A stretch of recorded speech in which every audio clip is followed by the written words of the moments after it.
Hello everyone, welcome to the Eternal Patch Breakdown. My name is Pojo, we are live, we are talking about some fancy card changes that are coming up tomorrow, which will be today when this video comes out. It is the April 20th patch. The balance patch should go live around noonish PST. Should be around that time, and there'll be a bunch of new changes coming to a bunch of different cards. So we're going to talk about those changes before they happen, and hopefully upload a video on them before that happens as well. Let's go ahead and get into it, and we'll talk a little bit about all of the different changes that are happening. Okay, so right now, the series of changes that are going on is that we are seeing a bunch of changes to Empire of Glass commons and uncommons, mostly aimed at the draft mechanics in order to improve some new synergies, enable some new available paths for drafting decks, and then also we're going to change the draft order again, so it's going to be Empire of Glass, Draft Pack, Empire of Glass, which I believe is the third change to the draft format in Empire of Glass. This makes sense, of course, with the COVID format. Basically, we're just getting slightly slower set releases right now, so it makes sense to shake it up a little bit more often, or at least to shake it up more consistently, and the current shakeups look pretty good. So let's talk a little bit about what's going on. First things first, we have one nerf, and that is Send to Market. Send to Market is going from 5 to 6, which is a pretty notable draft change, but not too ridiculous for, I think, any other format. If you're looking at Expedition or Throne, you weren't really playing Send to Market anyways. It wasn't like any of the competitive lists from the most recent Open. Congratulations, by the way, to WatchWolf92 for winning that Expedition deck with a Diabolic Machinations combo list. Super exciting stuff. But yeah, Send to Market is mostly a draft card, so getting a draft nerf makes sense to me.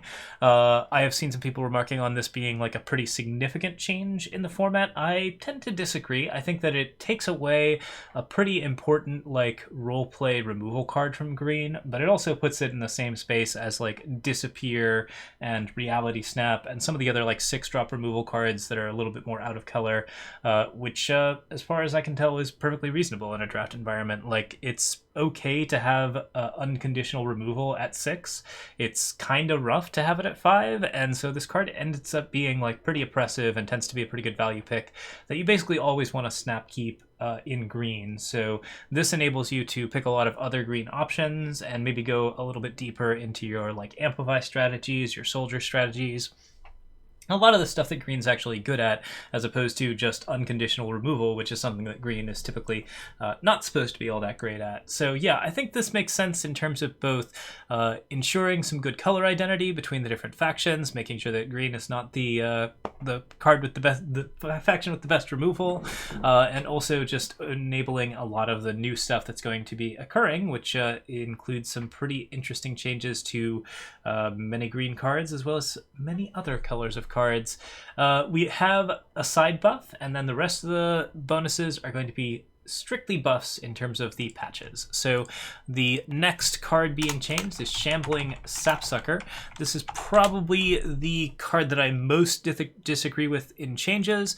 Shambling Sapsucker, whenever you transform one or more of your cards, your mandrakes get +1 strength and decay. It was a 2-cost 2/2. It is now a 1-cost 1/3, which I think that is a very significant change to this uncommon. So the transform text on the card might as well not exist because you have to enable transform synergy to make that work, and transform synergy has proven to be generally pretty weak in draft environments, but also it's just not thing that you want to go for most of the time. Shambling Sapsucker makes it more viable to pursue these routes, but since it is something that is already has some anti-synergy going on, where if you're transforming a card, your card is not going to be a mandrake, so Shambling Sapsucker is not going to be a transform target, which is pretty important because you really want the card to be a target in order to get good benefits, but also it's not anything that you target is not going to get the +1 strength and decay if it's already a mandrake. So this doesn't really have mandrake tribal in the same way that it has transform tribal, and the transform tribal doesn't really work with Sapsucker if it is a 1/3. Going up to a 2/3 decay still puts it in a place where it's probably fine. I do think that this card is nonetheless a pretty disgusting mandrake, because at 1 cost 1/3, it's one of the better statted units that you can play in draft. It is just like a nice little, like, easy to play option that immediately stymies aggro at uncommon in time, and it's yet another extremely sort of sticky mandrake. Those are two things that I do not like. I'm not a big fan of the sticky mandrakes. I've mentioned many times that I think most of the nerfs to the mandrakes, where the mandrakes have gotten some like extra risk for their reward, have been like really good changes to mandrakes in general. This is something that basically like gives mandrakes a lot of safety, and also doesn't really enable the transform strategy any better than anything else. If this was like a mandrake synergy card, it would be absolutely disgusting. If it were like a better transform card with better text, then it would be an interesting buff to try and make transform legal. As it stands, though, what it's doing is buffing mandrakes without really supporting what the mandrakes want to chase, which still isn't transform, and also it's giving them a pretty overpowered vanilla statted unit. I'm very not in favor of this change. I think it's a pretty bad one, both for the, and amongst other things, it really slows down the game and makes it so that a lot of the more aggressive decks are going to have a lot more problems against a deck that everyone was already pretty sick of. So yeah, not a big fan of it. It's a pretty bad draft change. The card could potentially see play in mandrakes now, just because it's like reasonably statted. I think it's having one attack is usually not something that you want in Expedition or Throne, but because it's such a good stall card now, I'm real worried about this one. This is just like kind of a rough change. Anyways, you can get a Shiftstone refund on it because it's technically a side grade, but this is all buff, and this card is just getting a huge bonus to that setup. All right, Arms Race is getting a buff. If ever there was a card that needed a buff, Arms Race now gives units in your market +3 strength instead of +2 strength. This is pretty meaningless unless you are playing an actual like market flyer strategy and trying to get like really aggressive Arms Race stuff happening. I still think it's one of the worst cards in the set. It has like the minor rally effect, and it's kind of okay, but like by and large, this is just like making it a little more viable for certain draft strategies that want to play out of the market. This is not a major change, but it definitely does actually make the card potentially something that you can look at, as opposed to something that you will pass every single time, even like late in the pick game. Now you can actually grab this card and maybe get something out of that rally effect and something out of playing out of the market. Stakeout went from costing 2 to 1. I'm fully in favor of this one. This was a card that basically never really realizes its particular benefit. Stakeout is a card that very, very rarely gets to the 5 cursed player units. You typically sacrifice it to other things before that happens, or the game ends before that happens, and you just don't get the things that you want. The earlier that you play Stakeout, the more likely it is that the 5 cursed player benefit actually matters, and most of the time, since you really want to play save Stakeout for the killer effect to get at least some type of benefit out of it, you're playing this card on 5, which tends to mean that it just doesn't trigger. Making it a little bit cheaper means that it now supports some more relic strategies, and also allows you to actually play the card in soldiers and just try to go for that killer buff. It's good in big units, it's got some like decent potential. Having actually triggered this card like maybe once, I do think it's a really fun card to trigger, and either bringing down the number of cursed units that need to die or bringing down the cost of it was the correct choice on this card. So this is a straight up buff that I'm very much in favor of, as this was one of the weaker cursed relics out there. It's a really, really fun one though, and I almost always pick this card, so like I just love it. I'm really happy with it. It's a fun amplify soldier strategy card, and it gives a lot of interaction to the deck while also giving you something interesting to chase after that then sort of varies the game in a way that doesn't quite win it for you, but at least gives you such a tempo change as you're much more likely to win as a result of getting it off. So like this card just has a really, really good pattern that is basically hamstrung by its cost. So this is a really, really good change and should make the draft environment more fun by picking Stakeouts and actually having some good times with it. Bring into Focus is now Amplify 2 instead of Amplify 3, which means that you can play the card more specifically just to enable Amplify. This card is more of justice, like doing a lot of things that it really shouldn't be. It's getting some like basically generic card advantage here off of a card. So I'm not a hugely in favor of it there. In terms of enabling amplify strategies and, like, you know, making Maveloft Delete and Soldier decks better, this is kind of a really fun card, and I do really enjoy playing with it. I think this has potential to be a little bit out of control if you're drawing enough cards off of it, but most of the time, like, 3 colors is still a pretty likely thing to happen, so it makes it a little harder to pick Bring into Focus unless you're playing, like, 2 colors specifically. And the card is just, like, you know, while it is a reasonable fixer and a good, like, fast spell option, it's not really providing anything that's insanely powerful or insanely broken. It just gives you card advantage, and the card advantage tends to be pretty relevant in draft environments. I can see this card being a little bit more popular now in, like, maybe Expedition as a result, but I don't think it's going to break the game open in any of the formats, even though it does have, like, some of that potential due to the fact that it's putting green a little bit more squarely into the place where it can actually get some card advantage that it couldn't get otherwise. This is, like, you know, at 6, it draws you 3 cards, which is, yeah, that's a pretty good bonus, especially since all of those cards are power, and you may actually need that power to play other ridiculous things. I think it's a pretty powerful card at this point, especially due to the fact that it already provided you with fast spell fixing, but by and large, like, it's not going to be something that, like, makes the draft environment insane. We've seen Bring into Focus already, and the card is pretty reasonable at the moment. So yeah, it's a good buff if you want to make Amplify better, which, judging by these buffs, Amplify is definitely something that is getting a lot of buffs in this format. Daring Swordmaster was a 1-1, now it's a 3-2. That is a much more competitive stat line. Daring Swordmaster was previously a card that, even with the Fate ability, you just didn't play. It was pretty rare that you wanted to pick this card just because it is a card that really plays well with soldiers if you have soldiers down, and that Fate ability, like, doesn't trigger most of the time, and when it doesn't, the card typically plays just as a 1-1, and then maybe doesn't even give you a weapon because it's very unlikely you're going to get the Amplify bonus at the end of the turn that you played it. To that extent, Daring Swordmaster is frequently card disadvantage. It's always tempo disadvantage, and once it gets going on Amplifies, it's only a mild bonus that isn't really particularly helpful. The card being a 3-2 means that it actually trades with stuff, it actually does interactions, it actually survives a little bit longer. It's still pretty high risk, high reward as far as all of the things that are going on, but, like, it can take all of those stat points and still not be a disgusting option. So with the other Amplify bonuses, I can see this becoming quite ridiculous, but notably we are also seeing Centamark get nerfed, so that opens up space for a little bit more power on a lot of the other commons that are less likely to be picked. So Daring Swordmaster, still an okay pick, not a great pick in draft, but nonetheless a pretty awesome card to be playing around with, and a good card to sort of enable those Amplify-based strategies when you're going solely for Amplify. Emerald Overcharger is now a 1 cost. That is a pretty significant change. Emerald Overcharger is a pretty fast tempo card if you want to get a lot of damage across very quickly.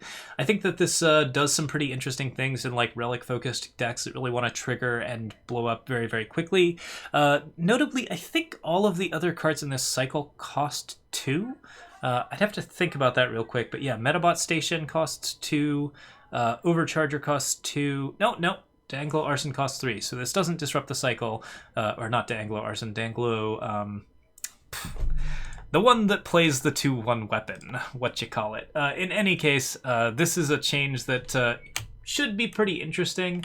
Emerald Overcharger was not a completely broken option, and I think this enables relic-based strategies, particularly strategies focusing around drifting drone, to be quite a bit more interesting. If the cards in the draft packs, which are also changing, continue to include stuff like Akantha's Outrider, then this allows for some other, like, interesting relic-based synergies. Right now, Consuming Greed and Akantha's Outrider are in the format. Relic Matters is a thing, and it's quite possible that we're going to see even more Relic Matters happening as a result of this card being buffed and some new cards coming into the draft packs. So something to keep an eye out for. Certainly seems like a pretty interesting tempo option now. Could be potentially, like, one of the more interesting and useful aggro cards to be playing around with, even though the benefit is pretty temporary. I think it's a very, very solid inclusion, and I think this puts it a little bit more in line with its alternative, which is the Siege Provisions. And Siege Provisions as a relic that gives buffs is pretty unmatched. So From the Heavens is getting a buff. This card previously cost 9, but it is getting reduced in cost, and it now costs 8, meaning that you can play a little bit earlier in a draft environment. You can play a little bit earlier in Expedition, too. I think this actually makes it a little closer to viable in an Expedition format. You can access that. Accessing the Harsh Rule faster is a big deal, and if you can access an Amplify on top of it, you actually get some tempo in addition. So playing this card at like 10 and getting 2 flyers is a pretty good way to win a game in Expedition, because the chance that they're going to have cards left to take care of both of those flyers after you've completely wiped their board is, less good than it was before. I still don't think it's an insanely powerful Expedition card by any means, but you could probably play it in that format now. In Draft, this puts the card in a place where you can actually play it. 9 is just not accessible in Draft. You can't really do that, even with Bring Into Focus available, and with Bring Into Focus discounted, I believe that Amplify into From the Heavens is a viable alternative, and you can maybe even play some like mono green shenanigans that eventually get into From the Heavens, and at that point, what's your opponent going to do about it? You are just going to be constantly wiping the board and playing a bunch of Valkyrie, so picking up multiples of these along with multiple Bring Into Focus can make for a really powerful green deck. Could be a lot of fun. Okay, next up is Root Ripper. Root Ripper is getting a buff. I could have sworn this card got a nerf recently to health.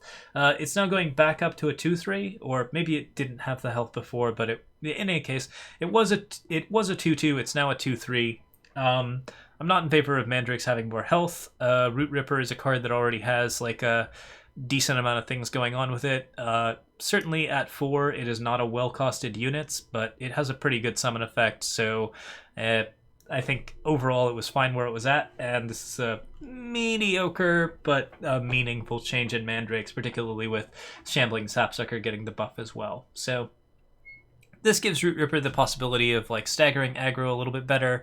You now have 5 damage worth of units along with 6 health to play with, which allows you to block things like I believe the specific thing that you can block now is Barricade Basher. If you play Root Ripper down and drop a Mandrake turn something else into a Mandrake, then you can block a Barricade Basher, and Root Ripper will be a 2/3 and the Mandrake will be a 3/3, so you'll only lose 1 unit and the Root Ripper or the Mandrake will stay alive, which is generally a pretty good upside if you're playing that against the Barricade Basher and trying to get into a situation where you stabilize against an aggro deck.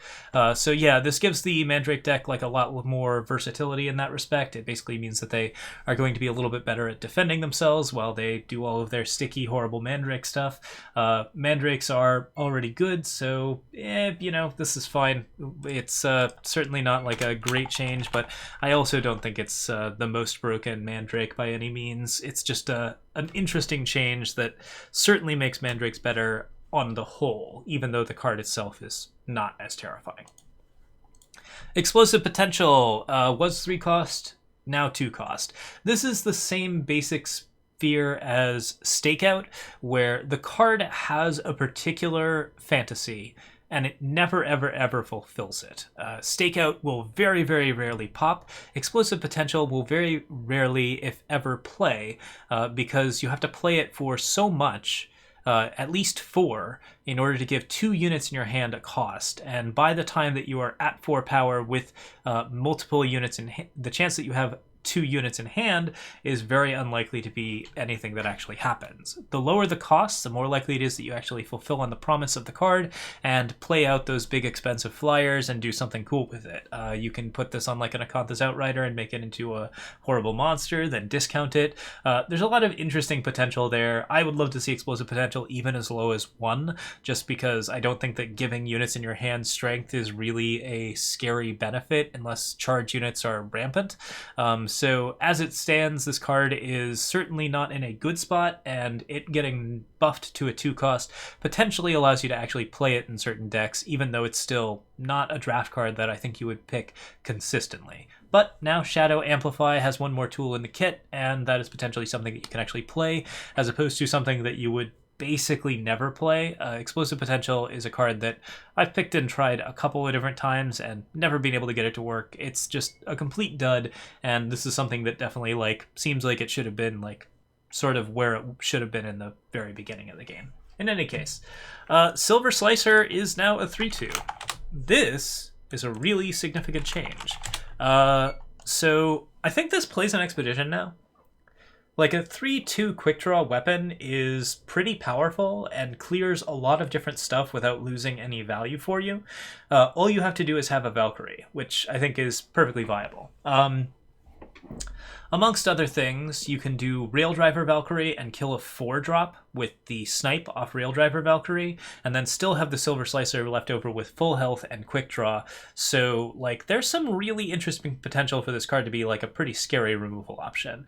I've seen Silver Slicer tear up some draft environments, so this is something where the card is getting taken from, like, a mediocre and, like, fairly situational Valkyrie Warp card to a pretty powerful relic weapon that it functions as good removal even without the Valkyrie Warp. It's very likely to kill something, which is pretty important, and it has quick draw if you have a Valkyrie and it's on top of your deck, which is very, very much disgusting and scary. Silver Slicer Valkyrie Warp might be a little too swingy. I think this change might lead to some pretty bad draft games, could end up with some situations where you're a little bit unhappy with the results. I think that overall it's a pretty interesting option, and it definitely makes chasing Valkyries a lot more interesting. So we'll see how this synergizes with the rest of the format, but this is the one that I think is maybe one of the most dangerous out of the batch. So certainly interesting. The one thing I can say about Silver Slicer over the other cards that I considered dangerous, Shambling Sapsucker in particular, is that Silver Slicer ends the game. Shambling Sapsucker is sort of like something that creates a stall state that isn't like particularly fun. If a Silver Slicer is warped, you're pretty likely to be scooping fairly quickly, so that's something where you can actually like get some good value out of the card, and if it's not capable of being removed early or damaged or dealt with by units, then it will continue to be like so good over the course of the round that it will end the round for you fairly quickly at that 3 attack. So, but there may be plenty of things to balance that out and plenty of different ways to interact with it. We'll see exactly to what extent Silver Slicer becomes an issue in the upcoming format, and I think it's going to be pretty dependent on what the Eternal Draft Pack cards are and what the general meta turns out to be. Zoomic Coercion is the last card that costs 3 instead of 4, so this card is going down in cost. It now costs enough that you can kind of get it as like a sort of like pseudo devour effect. At 4, this card was just completely unplayable. Getting market cards at sacrifices was just not a great benefit in general, and Anglo Counterfeiter already did that at 3 and proved exactly how very little it was worth it to do so. Zoomic Coercion kind of offers that devour level of advantage where if you use it on something and you get the card out of your market, then I think that like if you use it on something when it's getting targeted with a spell and then get the card out of your market, you get card advantage out of it that way. But as it stands, the card still offers negative card advantage for market cards. I don't think it should be buffed to 2. I think it's just like not a great card in general. But like, yeah, as far as it goes, like at 3, this card is still just kind of average. It's not something that you're going to pick up a lot in draft, but it is something that, again, like goes into viability as opposed to something that is like completely unplayable. And I'm a big fan of draft cards generally being viable in really specific circumstances, or like basically allowing for draft decks that chase a particular strategy that's a little unusual to have good tools and not tools that are just like, even if your deck is fully configured to take advantage of the card in its entirety, you're just not going to want it over other cards that are good. So like this again puts that card into like that sort of C level where you can actually get some good benefits out of it if you're playing with it, but it's not going to break the meta open. It's not an absolutely insane option. It is a better market card now, and being a better market card makes it for a pretty interesting option if you want to build like a Break the Dam deck in Expedition or something along those lines.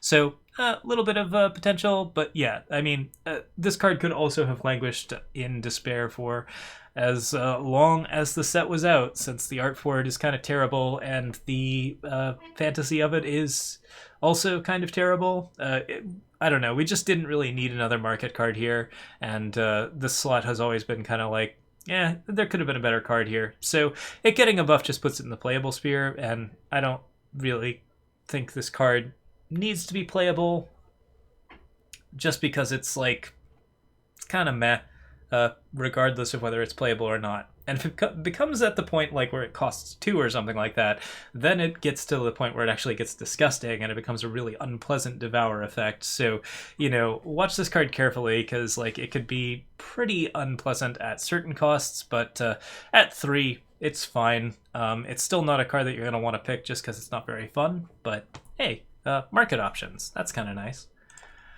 Okay, that is the full list of changes. There are also a bunch of cards being added to the draft packs, including Obsidian Golem, many Valkyrie, Lothrai Target colors coming in, Zuberi Outlands Warlord, and Starsteel Daisho. So there's a new suite of interesting legendaries, Valkyrie Justicar, Amarn Armadillo, Cryptic Master, and Frontier Bard, Caleb's Intervention, Frontline Cyclops, Mega's Celerity.